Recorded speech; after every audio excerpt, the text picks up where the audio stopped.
महाराष्ट्राचं वेगवान अचूक वेध घेणारं यूट्यूब चॅनेल मानदेश मैदान न्यूजमध्ये आपलं स्वागत आहे. आपली बोली आपली भाषा. शहरामध्ये शिवाय चौकात सभा झाली आबा. त्या सभेमध्ये आमदार शाहजीभाऊ पाटील म्हणाले की त्या सांगोला तालुक्यात दोन राजे, एक म्हणजे गणपतराव देशमुख, दुसरा म्हणजे मी. यावर आपलं मत काय? मी खरं सांगू का, राजा ही पदवी स्वतः घ्यायची नसते. राजा ही पदवी जनतेनं द्यायची असते. आणि शहाजी बापू विसरले. या तालुक्याला आजपर्यंत इथल्या जनतेनं 5 आमदार दिले. पहिले आमदार आहेत माननीय राऊत साहेब, ज्यांनी सोलापूर जिल्ह्याला प्रतिष्ठा दिली खऱ्या अर्थानं. त्याच्यानंतर कैलासवासी आमदार काकासाहेब साळुंखे पाटलांना या तालुक्यातल्या जनतेनं विधानसभेमध्ये मोठ्या मताधिक्यानं विक्रमी मतांनी विजय करून पाठवलं. त्यांचा कार्यकाल दुर्दैवानं 2च वर्षाचा होता. त्यांचं आकस्मिक आमदार असतानाच निधन झालं. त्यानंतर आदरणीय गणपतरावजी देशमुख साहेबांनी तर 50 वर्ष या ठिकाणी राज्य केलं. त्यांनी आपली प्रतिष्ठा या ठिकाणी लावली.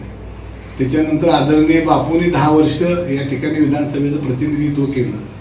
पण बापून या राज्याला प्रतिष्ठा दिली. खरं तर मला हे सांगायचं नव्हतं, परंतु उगाच स्वतःला राजा घोषित करायचं. बापून काय प्रतिष्ठा दिली?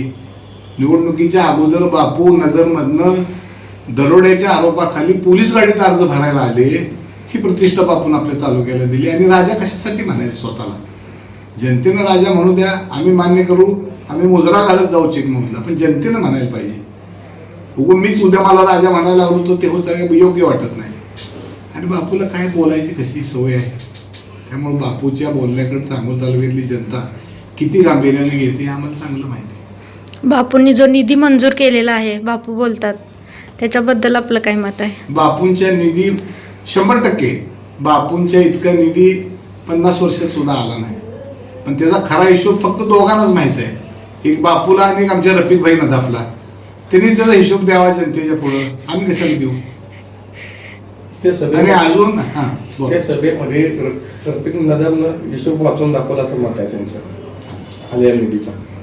ते मला असं आहे की आज सांगोला शहरामध्ये फेरफटका जर आपण मारला तर मी सांगण्यापेक्षा तुम्ही पत्रकार मंडळी सक्षम आहात.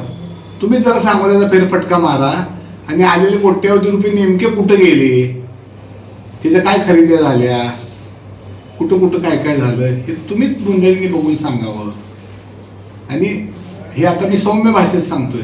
जशा पद्धतीनं भविष्य काळामध्ये बापूंचं किंवा अन्य मंडळींचं स्टेटमेंट येईल त्याच पद्धतीने आमची उत्तर सुद्धा तयार असणार आहेत. म्हणून माझी बापूला कळकळीची एक मित्र म्हणून विनंती आहे की बापू विकासावर बोलूया, कोणाच्या भ्रष्टाचारावर आणि कोणाची मापं काढण्यावर सांगोला तालुक्याचं राजकारण अवलंबून नसतं. आपण कृपा करून तुम्ही केलंय ते सांगा ना. उगाच कुणी काय केलं, अमुक काय केलं, काचेच्या भांड्यात राहून दुसऱ्याला दगड मारायचा प्रयत्न कधी करू नये अशी माझी बापूला एक मित्र म्हणून, माझा गुरु म्हणतो कधी कधी बापूंना मी, गुरु म्हणून त्यांना विनंती आहे की बापूने काचेच्या भांड्यात राहून दुसऱ्याला दगड मारायचा प्रयत्न करू नये अशी माझी त्यांना विनंती आहे. मी माझी मतं मांडली आपल्या प्रश्नावर. त्यामध्ये कदाचित माझं काही चुकीचं असलं तर बापून मला सांगावं. मी 10 वेळा माघार पण घ्यायला तयार आहे. मी असं काही बापूसारखा मी हे कोर आहे, मी राजा असं नाही म्हणणार. पण जे योग्य आहे ते मी सांगितलेलं आहे. आणि सांगोला तालुक्यातल्या शहरातल्या जनतेला चांगलं माहिती आहे की कोण 24 तास उपलब्ध असतं, कोण जनतेची कामं करतं. कुणी बापूला विधानसभेत मुंबईला पाठवलं आणि जसं सन्मानानं पाठवलं ना तसं घरी सुद्धा सन्मानानं बसवलं कुणी, हे पण जनतेला माहिती आहे. त्यामुळे अजून मी माझ्या मित्राला विनंती आहे, गड्या जरा सबुरीनं घे, अजून चांगलं होईल. कशाला होते कोणाच्या किती नादाला लागायचं हे बापूनच ठरवावं. एक जणांच्या नादाला लागल्यावर कसं होतं विधानसभेत. दीपक आबा 2000 मताचा मालक, दीपक आबा 5000 मताचा मालक. त्यामुळे अजून मला लय काय काय सांगायचं आहे. थोडंसं सबुरीनं घ्या म्हणा बापूला. आता तयारीतच आहे. आपल्या चॅनेलवर नवनवीन बातम्या पाहण्यासाठी लाईक, शेअर आणि सबस्क्राईब करायला विसरू नका.